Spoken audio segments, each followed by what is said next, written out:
அப்துல் கலாம் அப்படின்னு சொன்னா தெரியாதவங்க யாருமே இருக்க மாட்டாங்க. அவர் செய்த சாதனைகளோடுதான் இந்தியாவுக்காக அணுவற்ற சோதனை செய்தது.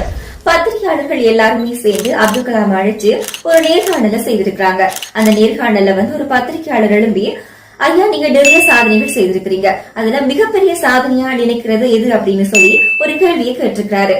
எல்லா பத்திரிகையாளர்களுமே இந்தியாவுக்காக செய்த அணுவற்ற சோதனை தான் சொல்ல போறாரு அப்படின்னு சொல்லி எதிர்பார்த்திருந்த வேளையில அப்துல் கலாம் அளிச்ச பதில் என்ன அப்படின்னு சொன்னா, நான் ஒரு பாடசாலைக்கு சீஃப் கெஸ்டா போயிருந்தேன். அந்த சமயம் தேசிய கீதம் பாடும் போது எல்லா மாணவர்களுமே எழும்பி நின்னாங்க. ஆனா பின்வரிசையில இருந்த மாணவர்கள் யாருமே எழும்பி நிக்கல.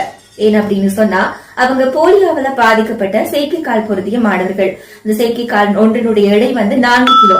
அந்த மாணவர்களுக்காக ஏதாவது செய்யணும் அப்படின்னு தோணுச்சு.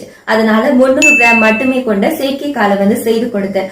அந்த டைம்ல அவங்க முகத்துல இருந்த அந்த சிரிப்பு தான் என்னுடைய மிகப்பெரிய சாதனை அப்படின்னு அப்துல் கலாம் ஐயா சொல்லியிருக்கிறாங்க. இப்படி அப்துல் கலாம் ஐயா அழிச்ச பதில் அங்க இருந்த எல்லாரையுமே நிகழ வச்சிருக்கு. இப்படியான சுவாரஸ்யமான விஷயங்களை தெரிஞ்சுக்கொள்ளணும் அப்படின்னு சொன்னா தமிழாரம் சேனலை சப்ஸ்கிரைப் பண்ணுங்க.